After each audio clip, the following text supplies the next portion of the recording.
விவசாயிகளுக்கு வணக்கம். இப்போ நம்ம பார்த்தீங்கன்னா இயற்கை விவசாயம் ஒரு 10 வருஷமாக பண்ணிக்கிட்டு இருக்கோம். அதில் நம்மளுடைய அனுபவத்தை தான் லோகு இயற்கை விவசாயங்கிற யூடியூப் சேனலில் போடுறோம். இப்போ பார்த்திங்கன்னா விவசாயிகளுக்கு இயற்கை விவசாயம் செய்கிறதுக்கு எளிமையான வழிகள் நிறையா இருக்குது. இருந்தாலும் அதை விட இது எளிமையான வழியாக இருக்குது, வழிமுறையாக இருக்குது அப்படின்ட்டு நம்ம இதை ஃபாலோ பண்ணிகிட்டு இருக்கிறோம். இப்போ இயற்கை விவசாயத்தில் பார்த்திங்கன்னா ஜீவாமிர்தம், பஞ்சகாவியா இதெல்லாம் முக்கியமாக நல்லா மண்ணை வளமாக மாற்றுது. அதற்கு மெயினானது என்னென்னு பார்த்தீங்கன்னா நாட்டு மாட்டு சாணம். அது இருந்தால் தான் ஜீவாமிர்தம் செய்ய முடியும், பஞ்சகாவியாவும் செய்ய முடியும். ஆனால் நம்மக்கிட்ட நாட்டு மாட்டு சாணம் இல்லை. நம்ம வெளியில் தான் ஒவ்வொரு தடவை போய் எடுத்துகிட்டு ஆரம்பத்துலேருந்து செஞ்சுக்கிட்டு இருந்தோம்.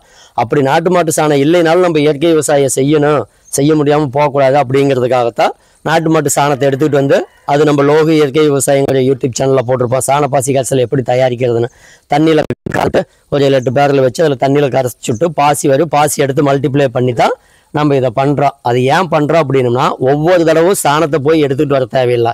அந்த சாணத்தில் இருக்கக்கூடிய பாக்டீரியாவை பிரித்து எடுத்துட்டோம் அப்படின்னம்னா அந்த பாக்டீரியா நம்ம மீண்டும் மீண்டும் மல்டிப்ளை பண்ணிக்கலாம். அதில் எப்படி ஜீவாமிர்தத்தில் நம்ம சர்க்கரை இதெல்லாம் பயிர் மாவு போட்டு மல்டிப்ளை பண்ணுறோமோ அது மாதிரி இதில் சர்க்கரை மட்டும் போட்டால் போதும்.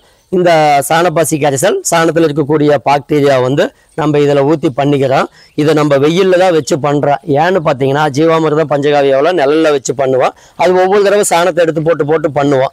இது நம்ம வெயிலில் வைக்கும்போது நேரடியாக பாக்டீரியா, சூரிய ஒளியில் இருக்கக்கூடிய பாக்டீரியா நம்ம திரவத்துக்கே வரும்போது என்ன ஆகுதுன்னு பார்த்தீங்கன்னா சிம்பிள். இது புரிஞ்சுக்க ஒரு நண்பர் சொன்னார், எப்படிங்க நிழலுக்கு வெயிலுக்கு வித்தியாசம் இருக்குன்ட்டு. அது பார்த்தீங்கன்னா நிழலில் வைக்கும்போது ஜீவாமிர்தம் பஞ்சகாவியா நிழலுக்கு போயிடுது. இது நம்ம சாணப்பாசி கரைசல் வெயிலில் வைக்கும்போது நாட்டு மாட்டு சாணத்தில் இருக்கக்கூடிய பாக்டீரியாவுக்கு நுண்ணுயிரி எங்கிருந்து உற்பத்தி ஆகுதுன்னு பார்த்தீங்கன்னா அந்த சூரிய ஒளியிலிருந்து தான் உற்பத்தி ஆகுது. அப்போ அந்த சூரிய ஒளியிலிருந்து தான் திமில் மூலிமா, கொம்பு மூலிமா மாட்டுடைய வயிற்றுக்குள்ளே போய் அது நுண்ணுயிரி பெருக்கமாக மாறி சாணத்து வழியாக வெளியில் வருது. அந்த சாணத்து வழியாக வரக்கூடிய பாக்டீரியாவை எடுத்து நம்ம இப்போ இதை செஞ்சுட்டோம்.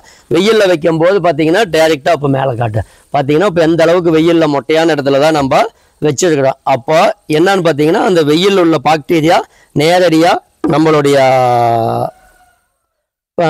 கரைசலுக்கு இந்த கரைசல் தயாரிக்கிறதுக்கு பார்த்தீங்கன்னா 200 லிட்டர் பேரல் ஒன்று, 200 லிட்டருக்கு ஒரு 3 இன்ச்சு தண்ணி கம்மியாக எடுத்துக்கிறோம். 2 கிலோ நாட்டு சர்க்கரை போட்டு கலக்கிவிட்டு அது தயாராகிடும். அது மட்டும் இல்லாமல் இதிலிருந்து எடுத்து இன்னொரு பேரலில் போட்டு ஒரு 10 லிட்டர் எடுத்து ஊற்றி மீன் கழிவு ஒரு 20 கிலோ போட்டு 3ல் 1 பங்கு ஒரு 8 கிலோ நாட்டு சர்க்கரை போட்டு தண்ணி ஊற்றி கலக்கிவிட்டோம் அப்படின்னம்னா மீனமிலமும் நமக்கு 10 to 15 நாளையில் தயாராகிடும். ரெண்டாவது பார்த்தீங்கன்னா நாட்டு சர்க்கரை செலவு நமக்கு குறைவு. 3ல் 1 பங்கு அப்படிங்கும்போது நாட்களும் குறையுது. இது பார்த்தீங்கன்னா நம்ம சூரிய ஒளியில் வைக்கும்போது மட்டும்தான் அந்த வேலை நடக்கும். இல்லை அப்படின்னா அது நடக்காது. அப்புறம் இதே மாதிரி இதிலேருந்து வாழைப்பழத்துலேருந்து பொட்டாஸ் தயாரிக்கலாம். இப்போ இதே புண்ணாக்கில் NPK தயாரிக்கலாம். பார்த்தீங்கன்னா CN calcium nitrogen, calcium nitrate அது எல்லாமே இது தயாரிக்கலாம். இது எல்லாமே வீடியோ நம்ம லோகு இயற்கை விவசாயங்கிற யூடியூப் சேனலில் போட்டிருக்கிறோம். இப்போ இது 1 ஏக்கருக்கான செலவு தான் நமக்கு 2 கிலோ நாட்டு சர்க்கரை. அடுத்தது பார்த்தீங்கன்னா தாய் திரவம். இந்த தாய் திரவம் ஒன்ஸ் வாங்கிட்டு இதுலேருந்தே மல்டிப்ளை பண்ணிக்கலாம். முடிஞ்சவங்க தயாரிச்சுக்கலாம், முடியாதவங்களுக்கு நம்ம தாய் திரவம் அனுப்பிச்சி வைக்கிறோம். இது நல்லா காட்டு பார்த்தீங்கன்னா இப்போ 2 கிலோ நாட்டு சர்க்கரை கொட்டிடுறோம். இந்த நாட்டு சர்க்கரையை கொட்டிட்டு நல்லா நம்ம கலக்கி விடணும். கலக்கி விட்டுட்டு இந்த சாணப்பாசி கரைசல் 1 லிட்டர் ஊற்றணும்.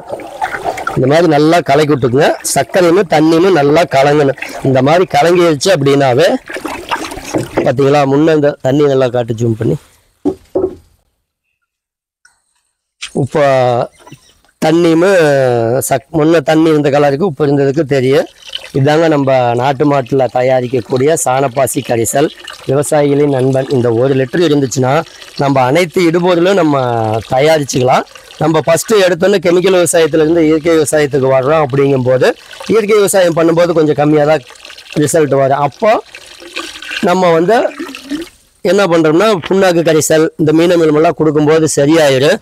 ரெண்டாவது நம்ம ஆரம்பத்தில் பார்த்தீங்கன்னா மண் பாதிக்கப்பட்டவங்க மட்டும்தான் இயற்கைக்கு மாறுறோம். அப்போ மண் பாதிக்கப்பட்ட மண்ணை சரியாக பண்ணணும் அப்படின்னம்னா அதற்காக தாங்க நம்ம ஹியூமிக் பலதானிய விதைப்பு விதைங்கன்னா பலதானிய விதைப்பு நமக்கு விதைக்க டைம் இல்லை அப்படின்றதுனால நம்ம humic acid powder original humic 1 ஏக்கருக்கு 10 கிலோ கொடுத்துட்டோம் அப்படின்னம்னா அது மண்ணை மாற்றிடுது. எப்படி மாற்று அப்படின்னு பார்த்தீங்கன்னா மண்ணில் உள்ள கெட்ட பாக்டீரியாக்கள்லாம் அழிச்சிடு. ரெண்டாவது ஏன் அழியுது அப்படின்னு பார்த்தீங்கன்னா இது மண்ணில் வந்து ஆர்கானிக் கார்பனை இன்க்ரீஸ் பண்ணு. ஆர்கானிக் கார்பன் இன்க்ரீஸ் ஆச்சுனாவே மண் வளமான மண்ணாக மாறிடுது. கார மண், உப்பு மண், அமில மண், இன்னும் சுண்ணாம்பு மண், இந்த மாதிரி எந்த வகையான மண்ணாக இருந்தாலும் ஹியூமிக் அமிலத்தை பயன்படுத்தும் போது உங்களுக்கு மண் மாறிடுது. ஹியூமிக்கு ஏன் நம்ம பயன்படுத்த சொல்கிறோன்னு பார்த்தீங்கன்னா, அதெல்லாம் பல ஆயிரம் வருஷங்களுக்கு முன்னாடி மண்ணுக்குள்ளே போனது தான் வெட்டி எடுத்து கொடுக்குறாங்க. அப்போ அதில் வந்து கரிமச்சத்து அதிகமாக இருக்குது.